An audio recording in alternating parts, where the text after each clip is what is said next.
Welcome to the Wander Mode podcast, where we celebrate the fearless spirit of women embracing life's wanderings. Where every story is a spark of inspiration and reminds us that sometimes the most beautiful moments happen when we simply embrace wherever the journey may lead.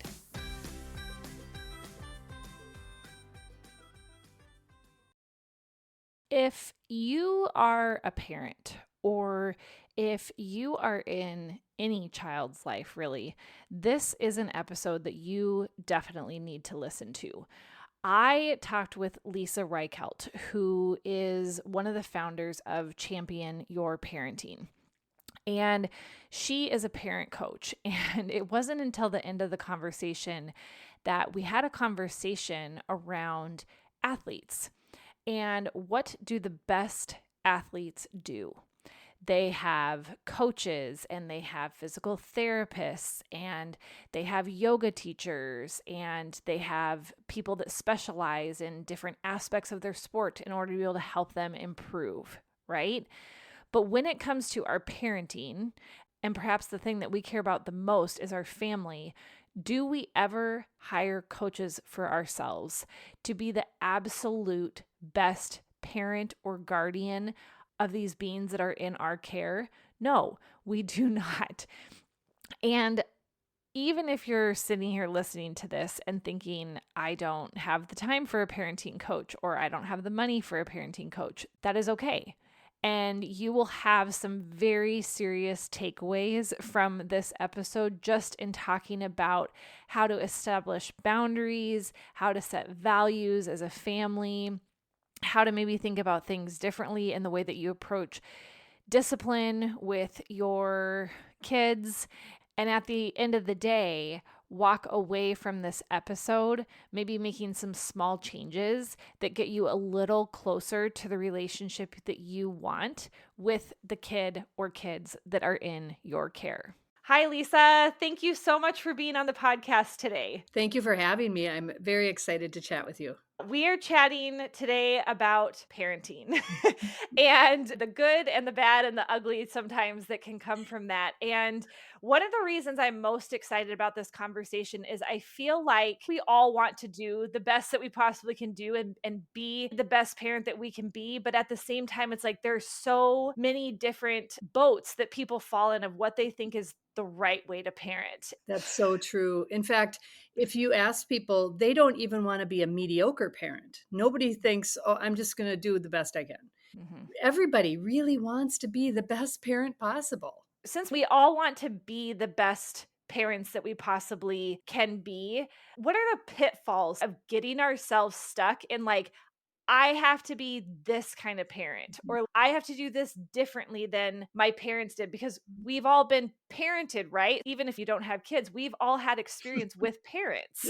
Yeah. Because we've been parented ourselves. And so what are some of the pitfalls of having too much of our focus be on, I want to be the best parent that I can be? And then how does that play out? Oh, you bring up so many topics just in that one question, because honestly, we do all have parenting experience, either as being the child of a parent or parenting ourselves, or even watching someone else parent and thinking, oh, they shouldn't be doing that. Because even people without kids definitely feel free to give advice to people that have kids. Yeah.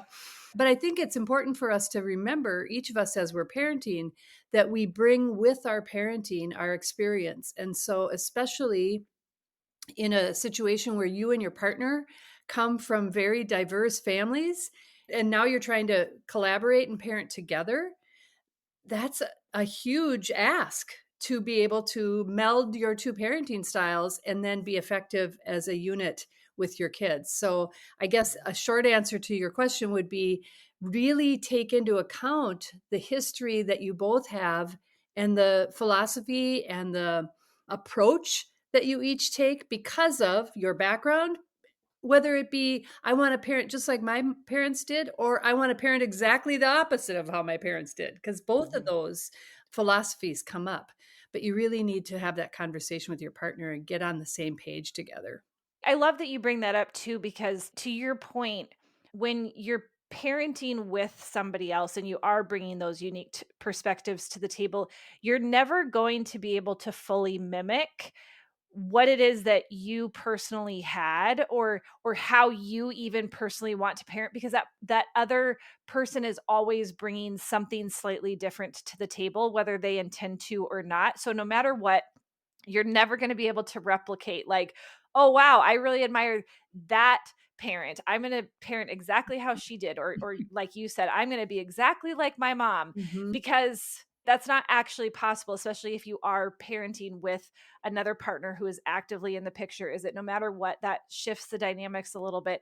And the other thing that shifts the dynamics too is your kid is different Yes. than who you were too Yes. in being raised, right? I'm not necessarily parenting who my mom parented. Mhm. So Yeah, not only that, the time in which we live. When I was a child, parents didn't have to deal with the kind of things that parents today have to deal with. And so the circumstances change, your partner changes, and you take some good and some bad from your own parenting experience. The thing that I like to work with parents on is really identifying what their strengths are and what their partner's strengths are. Because oftentimes we tend to be critical of the way that our partner's parents differently than us, thinking that, oh, you should do exactly what I do. And mm, that's not necessarily most beneficial because we can each have our strengths. And the strengths of your partner may be super effective in ways that you aren't as effective. And then you are effective in other ways. And so, by really identifying what you're strong at, you can be grateful that they're strong at that. Like, for instance, maybe one parent or the other is more nurturing and more the type that's going to hold a child and comfort them through whatever trauma happened. And the other parent is going to be more, well, what do we need to do to fix this? Then you go to that parent when the child needs that type of parenting. okay, so two things that you just said that really landed there for me. One is on what parents are dealing with today that prior generations didn't really have to Mhm. deal with from a parenting perspective. But the other thing that you just said that landed was looking at your parenting partner and identifying their strengths. Because I think oftentimes, like you said, it's so easy to nitpick and to be like, well, I wouldn't have done it that way. I wouldn't have let them do that. I wouldn't Right. have given that piece of candy before dinner. We see other parents parenting differently and we nitpick, right, on all the Yep. things that we don't do. But to your point, and this is what's so amazing, I think, about childhood, is that they get to absorb the different styles and they know how their needs are going to be met from different people. Mhm. And so if they know, okay, dad's my nurturer in this way, or mom is really my motivator when it comes to sports because she was really into sports when she was a kid, whatever, and that's who I need to go to because I'm dealing with this particular thing. They do learn that. They learn how to identify the different personalities and how their needs can be met from that other person. But as adults, we sit there and nitpick because it's not the way we would have done it, when in fact that's the beauty of parenting with a partner, is that they get so much more than just you. Yes, our kids really need to have a lot of adults in their life that essentially they could go to if they were in need. In fact, the Search Institute did a big study years ago. And what they did was they studied successful young adults. And one of the things that they discovered is that the majority of the successful young adults had someone in their life during their growing up years. They had up to 5 adults that they could depend on and go to, whom they knew loved them, cared for them, and would nurture them in whatever way. So it was probably parents for 2 of them, hopefully. But then there might have been aunts or uncles or coaches or teachers or faith personnel that they knew were their posse, basically. This is my posse. These are the people I can go to that Mm. are going to be able to nurture me. And that's so important that our kids have more than their mom and dad as their cheerleaders behind the scenes, right?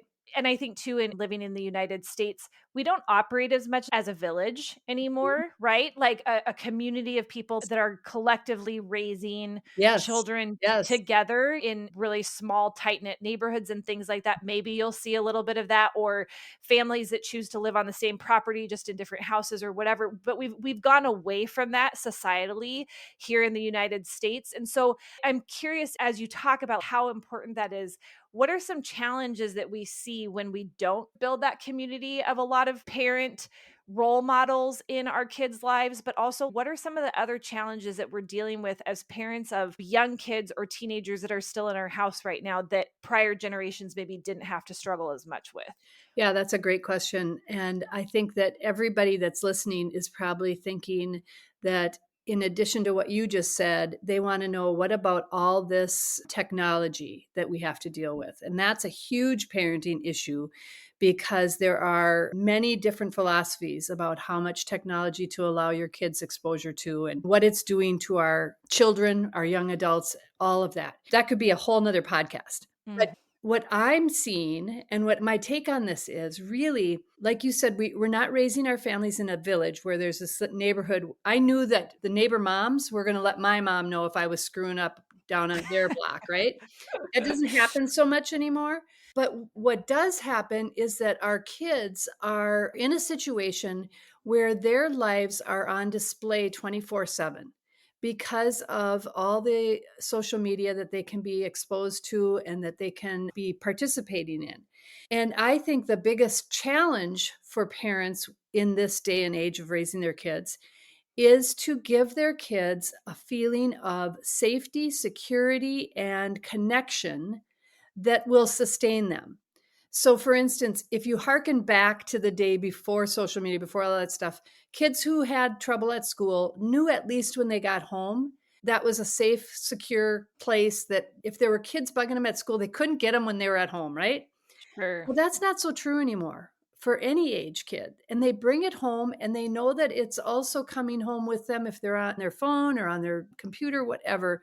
They bring all that home. And then from home, they might be home for a little bit, but then they go off to some extracurricular event.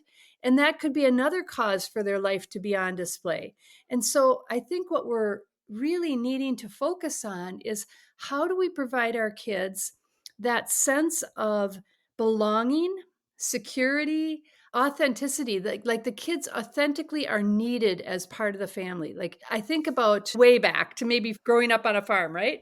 You knew you were essential because you needed to contribute to the family farm and help out.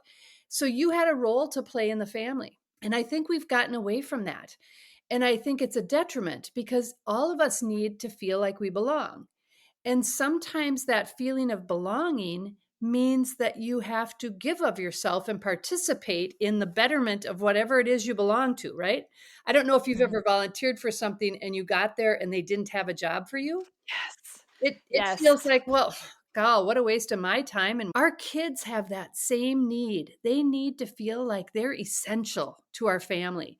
And they can't be essential to our family just because they're good at basketball or Mhm. they're a great hockey player or they're awesome academic. They need to belong to our family because of the connections with us. And so I think that the challenge for parents today is really to create what you said doesn't exist anymore is that village raising their kid. Mhm. And the reason why the village was so effective was because the kids felt they belonged. So that sense Mhm. of belonging is huge and it doesn't come naturally to a lot of parents to create that. I can totally see that. I was talking to someone quite a number of years ago. This was before I became a mom myself. But the person that I was talking to said, when kids are little, we treat them very much like they are little. When in fact, you need to be treating them as though they are another teenager, adult person in your family, because if you always only look at them as a kid, you never see them for who they're going to be and that role that they're going to play in your family. And so you have to think beyond they're a baby, they're a toddler, they're a preschooler right now. Obviously, you have to have age appropriate Right. discipline and age appropriate reactions and things of that nature. It's not that you're 100% treating them like they were older than they are, but you have to picture them as being older than they are, because your decisions now and how you raise them, or to your point, the connections that you're making with them, the belonging that they feel in the family, that starts from a very young age. That doesn't start when they turn 13. That doesn't Right. start when they turn 21. So if you're always only treating them like, well, they're this child and I just have to shuffle them to daycare or shuffle them to school or Mhm. whatever, and they're always just kind of feeling like, I'm in this thing, but I'm not really belonging, or I don't have a purpose, or I'm not contributing to my family Right. unit. And you're thinking that's going to happen later in life. No, like that starts today. Like that's not 10 years from now. Yeah, yeah, and it can Mm, start as easily as having your child participate with you in doing things around the house. So, for instance, what if you had a small broom and you let your 4-year-old sweep the floor when mhm, you're sweeping the floor? Any ways you can help. I remember my mom pulling a high chair up towards the sink and letting us stand and wash dishes in the sudsy water when we were just toddlers. And all of that builds that sense of we are a family and we do things together, and you mhm. teach them to be a part of the family. We just got home from a ski trip this weekend, and we had to have a little bit of a conversation with my daughter. She's learning to ski right now. Mhm. Okay, so we got all sorts of feelings, and skiing is very overwhelming. It's a Mhm. lot of stuff, and you're going down hills, and it's cold, and there's people, and there's lifts, and all the stuff, Yep, right? yep. And so she's feeling really resistant to it. She doesn't want to do it, and she just wants to go in the pool that's in the hotel that we're staying in. And mom, I just want to swim. I just want to swim. I don't want to go skiing. And it's so interesting that you said that, because the literal words out of our mouths were, we're a family unit, and skiing is something that we're going to choose to do as a family, and we're going to enjoy going to the pool. But the pool doesn't happen until we also do this activity as a Mhm. family unit. This is how we're getting out and we're enjoying fresh air together. You're skiing with your grandparents. So that matters. That's time that Mhm. they care about. And we all have to contribute toward things that collectively as a family Yeah. we care about. Way to go. And afterwards, I said to my husband, was that like too big of a conversation to Mhm. have with a 4-year-old? But at the same time, for her, it clicked. It was like, no, this matters to mom and dad that you're coming with us. So we're not doing the pool without doing the skiing Yep. kind of thing. It felt like I'm putting this ultimatum in front of my kid. So yeah, it's crazy. No, and you know what? You just answered your own question because earlier you said how a person gave you advice to treat your young child as who they're going to be, right, when they're a teen. And then you had this conversation, but afterwards you thought, was that too big a conversation? Well, you wouldn't have thought that if she was 13. So true. And so, no, you set the stage for being able to have that conversation, or you won't even need to have it when she's 13 because she will already know this is family time and Mhm. we value family. Yeah. Yeah, that happens with parenting, right? Like, we just stumbled into the conversation that worked. Like, who knows? We were not convinced in the moment that that was gonna click or land for her, and then Mhm. it did, and it was, "Oh, wow, okay, that was effective." But yes, it did answer that question of, would I be saying that if she was 13? I absolutely would be saying that if Mhm. she was 13. Yeah, Mhm. for sure. What would you say is the most common challenge that individuals are coming to you with trying to navigate? And, like, is there a certain age range in which parents are actively seeking help? I would say that one of the most common reasons why a parent would finally say, you know what, I just need some expert advice here, is that the emotions are just so big.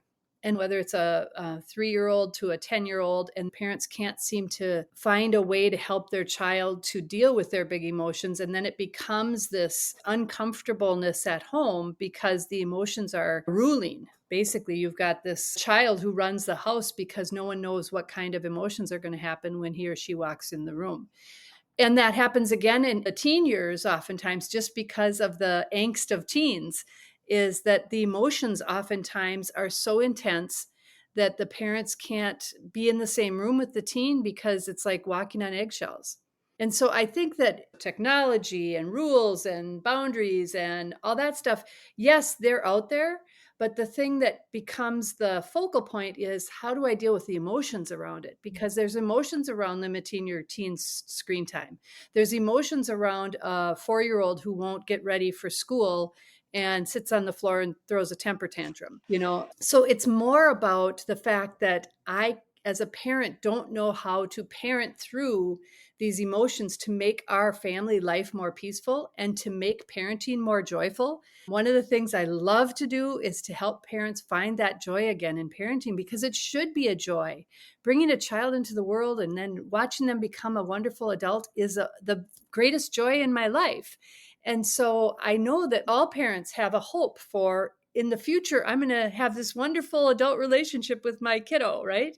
And Mhm. that can't happen if the years leading up to it are filled with all this horrible emotional trauma. And I think there's something too that happens when your kids are experiencing these big emotional swings that you start to recognize very clearly where your strengths and weaknesses lie and how it is that you regulate your own emotions. Mhm. It's the one area where I feel like I have a little bit of a leg up compared to some of my friends who are first time moms. I taught for 16 years and I taught seventh grade. So I had Yes. hundreds You had of hormonal teenagers coming through my classroom with the broad spectrum of emotions, and I yes. had 13 years Yep. to hone how I emotionally regulated myself Yeah. when I was faced with someone else with very big Yep. emotions. Yep. So, what would be like a piece of advice that you would give to a parent where they have this highly emotional being in their house? Well, the first thing is to recognize that you have to do something about you, because typically the parent wants to do something about the kid. So your child is emoting, whatever their age, and you want to put them in a different room or send them off somewhere, and you don't think about what you need to do for you so that you stop adding to it. One of the tactics that really works is to bring your voice down. And so this works fabulously with little ones if you can just whisper to them and Mm, say, you know what?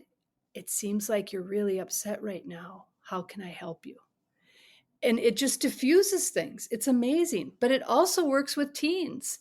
And parents don't realize that and they go at it with their teens. And it's like they're trying to one up the person. So your teen gets angry at you and snaps and says something totally disrespectful. And all of a sudden, in a louder voice, you're telling them, you can't talk to me like that. And blah, blah. And then they top you and then you top them.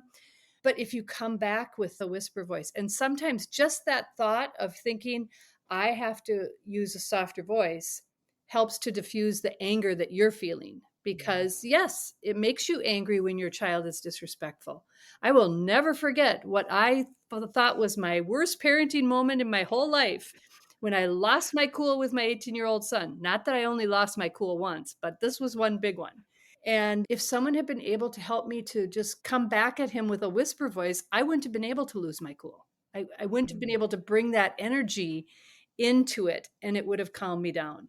So if I was going to wave a magic wand for every parent, I would tell them to respond to that big emotion with a whisper. that mhm. will that will help. I love that strategy so much. I had somebody tell me it's the go opposite Mhm. strategy. Yes. It's a strategy I used all the time in my classroom so that the louder the volume got, the quieter that I Mhm. actually brought my voice because then they actually have to get quiet Yep. to hear you Yep. and then all of a sudden it's like the whole classroom just Yep. and then if you keep whispering and you Yes. keep talking Yes. quiet, all Yes. of a sudden, like you said, it's palpable. It's an energy shift in the room, and you do exactly the opposite of what they're doing. So if they're screaming at you, you just get quieter Yep. and quieter Yep. and quieter. I Hmm. I was talking with a dad just the other day, and his complaint was that his teenage son wasn't completing the chores. They already made a list of the chores for him, so they had at least had written them down. So there wasn't that I told you to do this and you didn't. I said, "What if you took the list and sat down next to him and in a nice whisper voice just said to him, 'What time do you think you might be able to get to these chores?'" And the dad's face just lit up. It was like he had been given the key to unlock the mystery. And so I'm anxious to hear if he tried it and how it worked. Sometimes you're right. It's the changing of the phrasing or asking it in a question or giving them a little bit more power. They may not have power over the fact that they do or do not have to do chores, Right. but giving them a little bit of that power in when Yep. do you think you're going to be able to get to these chores? Or at least what I saw with a lot of my middle school parents is by the time they hit middle school, they forgot about some of those Mhm. power Ab imbalances. We know that when they're little, let them choose their shoes. Do you want to put on the left shoe or the right shoe first? Do you want Right, to right. put your pants on first or do you want to put your shirt on first? We're so good at that when they're little of trying to make them feel like they have a little more choice, Yeah. but you forget that again, they're experiencing that same power imbalance and that same Yes. desire for independence, Mhm. especially in those early teen years Mhm. when the emotions are running particularly high. Some Mhm. autonomy. That's what teens are looking Yes. for, that autonomy. It's funny because 'cause they're looking for autonomy, but they desperately want the security and the safety of home. And that's the tip of the scales that parents don't get. One day they wanna be super independent, and the next day they wanna just snuggle up with a blanket next to you on the couch. It's like, "Okay, which person are you?" They're both. Mhm. They're both, and you've gotta take them wherever they are at. You raised 5 kids, Mhm. correct? Yep. Yes. So, I'm curious going back to the beginning of our conversation where you talked about how you like to guide parenting partners to think about one another's strengths. What would you have said your strengths were as a parent, and what were your partner's Mhm. strengths Yeah. as a parent? Well, my husband definitely had in aces, he was patient. He was patient, and he wasn't quick to react, always thought things through, but he also had high standards for the kids, and they knew that. For myself, I was definitely more volatile, and so the kids knew that I would lose my cool on things, and I over the years, I learned patience from him, I know, but I also had many times when I lost my cool with them. The kids would go to him to solve problems of more, "Okay, dad, I've got this thing that I have to do. How should I do it?" You know? And for relationship things, they came to me. They came to me for money stuff because I was the financial person in the family. So even as they got to be teens and they would call the house, and this back in the days of landline, they'd say, "Oh, hi dad, can I talk to mom?" You know, and they had some question about their finances or something. And so they always came to me for that. He was the one they went to, though, to really feel a sense of fun. He created the fun in our family when the kids were Okay. little. And Mhm. I think they probably saw me much more as a disciplinarian. But you know what? I was a stay-at-home mom for 12 years. And so I guess that role just came naturally. And then I was fortunate enough to have a long career in education. So yeah. And I think too, when you are the stay-at-home parent, it's not that you're not gonna be the parent in that situation that brings the fun per se, but when you're with them for that many more hours of the day, there is a very different reality that you also have to adopt Yep. of, "I'm going to have these expectations. This is gonna be the discipline. This is what you need to do," for all of us to be able to navigate the day, especially with Right. 5 kids. Right. Like, let's be Right. real, it can't always be fun. Yeah, and I think they would agree because I did create fun for them, and now I have 10 grandkids, and I host a grandma camp every summer, and it's 4 days at grandma's at our lake home, and just the kids and myself, and my sister comes and helps, and we do grandma camp. So creating the fun was still part of my life with them too. Oh, I love that. I mean, you get to do that now as a Yep, grandma. Like, that's the beautiful thing is like when you're exactly. not 100% the one responsible for raising these little individuals with the perfect balance of discipline Yep, and fun, you just get to be the fun. yep, absolutely. I love it. Yeah. There are a lot of videos out there on social media that are kind of I don't wanna say criticizing maybe isn't the right word, but poking a little bit of fun at millennial parents for having, like, the gentle parenting Mhm. style, right? We're not gonna be the disciplinarian. Like, you cringe a little bit when you think of, "Ooh, am I being too strict with my kids?" What are your thoughts on that? Is it possible to be too strict? Is it still important to have boundaries? Should you feel guilty about saying no? Because, like, that's the big thing out there too right now is, like, "Don't say no, say it this way instead." And it's like, Yeah. it's the word no, like, Yeah. I don't know. And are our kids going to hear the word "no" outside of our household? Yeah, probably. Yeah, I yeah. laugh because I especially like the social media posts where it shows the grandma and then the millennial mom, and how the millennial mom has to correct the grandma on, "No, grandma, you can't give them that." So it's Yes. interesting. I think the thing that I would say about it is that I really believe that it's important for parents these days to really define their family values, okay? And that can empower you being able to create those boundaries. So let me give you an example. You decide with your partner or with your kids, what is it that our family really values? If one of those things, say, is honesty, then when you're dealing with a child who isn't being honest with you, instead of saying, "Well, it's not nice to lie to me," or "Mommy doesn't want you to lie to me," instead what you can communicate is, "In our family we value being honest, and you weren't honest. So tell me now what the truth is." Okay, so that's Mm, just an example, but let's fast forward that to say you're in the teenage years and your family values include keeping each other informed and knowing that each other is safe, that we value safety for our family. Well, now you're having conversations with your teenager about curfew. You're setting a boundary. But why are you setting that boundary? Because I need to know that you're safe. So there's a particular time in the evening where I think it would be important for you as a family member to be home. Our family values your safety, and we feel like you being home at this time will be the safest for you, and that we will be able to rest secure that you are okay. So now you're having a conversation around the boundaries that you're creating using your family values as a reason. You've got a teenager who isn't respectful to you and speaking to you. You can't talk to me that way. You know what? We've talked about this since you were a little child. In our family, we treat each other with kindness and respect, and that didn't sound like kindness and respect. So now you're having a different conversation with them. You're talking about something that's out here. You're not just mad because I'm your mom or dad and you spoke disrespectfully to me. No, I'm shaping you into being a healthy young adult, and healthy adults need to speak respectfully to each other. And so Mhm. your goal is to raise this healthy adult with great character skills. And so that's where you identify, what are our family values? I want my kids to grow up to be honest. I want my kids to grow up to be respectful. What kind of character traits do you want your kid to have? And then use Mhm. those to create the boundaries of their behavior and the rules of how you relate as a family. I love that approach. Would you say when you work with families, is there usually a typical number that most families get to? I mean, I'm assuming it's better for those core family values to be a little on the smaller side versus this big, overwhelming long list. Yeah, and Yeah. typically I ask couples to think of, okay, 3 to 5 to start with, Okay. and most often people come back with at least 5.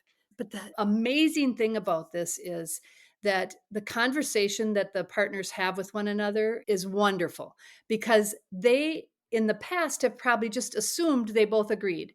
Like, you Mhm. don't ask your partner, "Do you think our kids should be honest?" Well, yeah, of course, you just assume that, right? But when you have the conversation, and then you have the conversation with your kids, depending on their ages, all of a sudden that changes things. I have one couple that I work with, they created one of those Wordle posters with all their family values on it. So it's hanging right there in their kitchen. And now they refer to it. They talk once a week when they have a family meal together. They talk about some of their values. They've even used a value a week to talk. Okay, this week we're Mhm. going to practice kindness.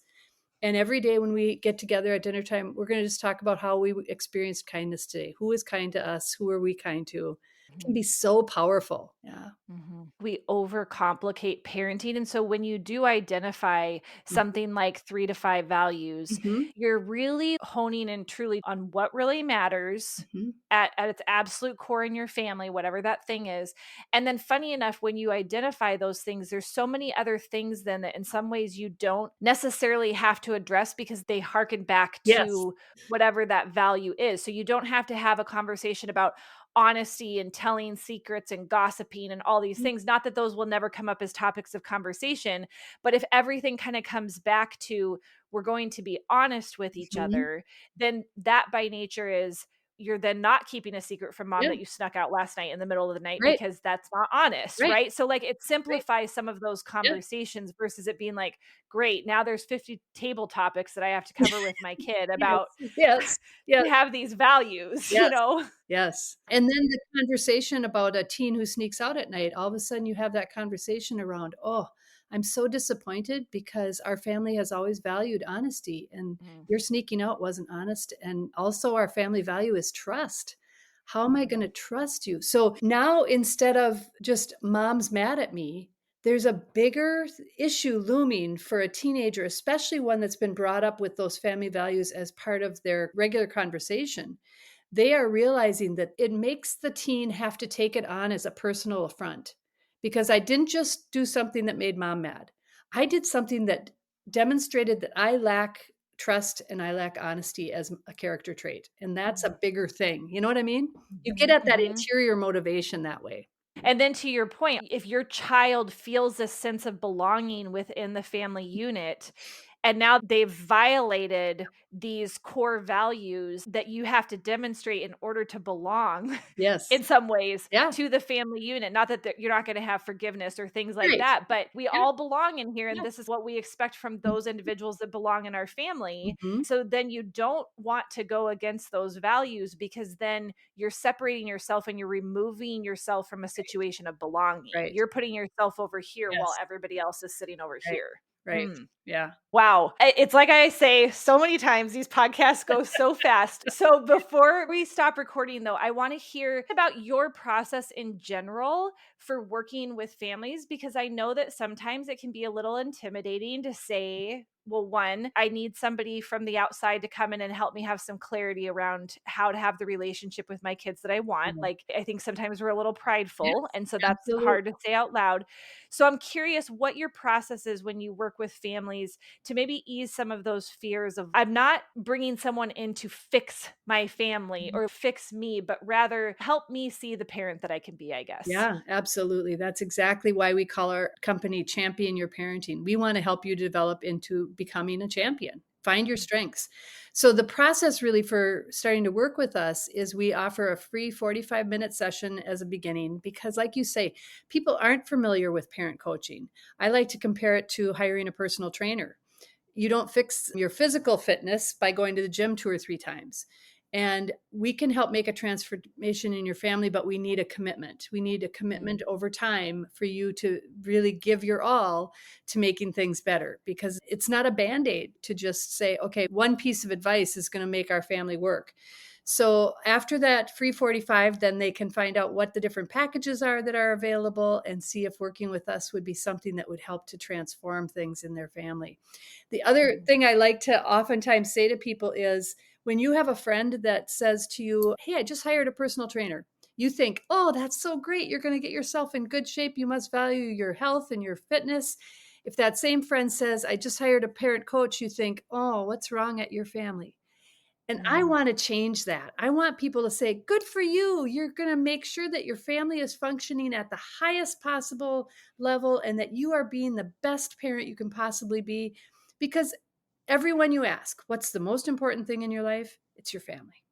And Mm. yet we hesitate to get the kind of assistance we need when things aren't going right with our families. I love that you're wanting to flip that script too, because when we look at a really good athlete, what do?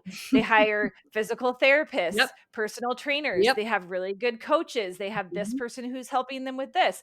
And we don't ever sit there and go, oh, wow, they must really actually be a really terrible athlete if they need this whole group of people Yep. assisting them. It's like, no, they're better. Yes. They're better. Yep. They're already good, but they're better because they have those people in their corner. And I've always been one to say, I wish just like we had pediatricians for our kids, that we raised our kids just going to counseling, for example, consistently. Just like I'm going to care for your health, I'm going to care for your emotional health too. Yeah. And I'm going to get you in this Yeah. practice of taking care of yourself mentally and emotionally Yeah. and talking and working with another adult that you feel safe with Mhm. to talk about the things that you need to share. Yeah. And to your point about parent coaching, this isn't any different. We all want to be the best parents we can be. And just in thinking we want to be the best parents we can be, you're already being a really good parent.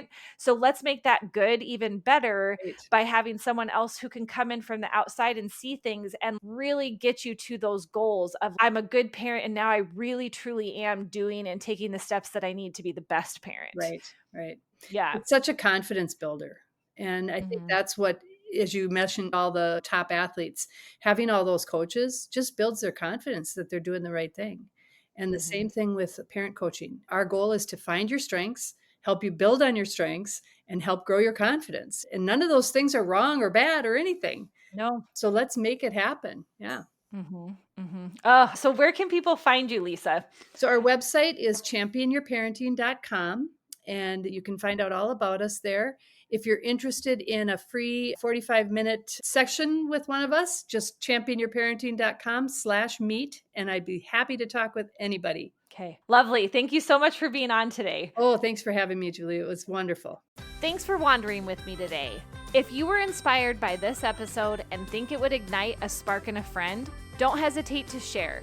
And if you're craving more from the Wander Mode community, hop on over to Instagram at WanderModeCo.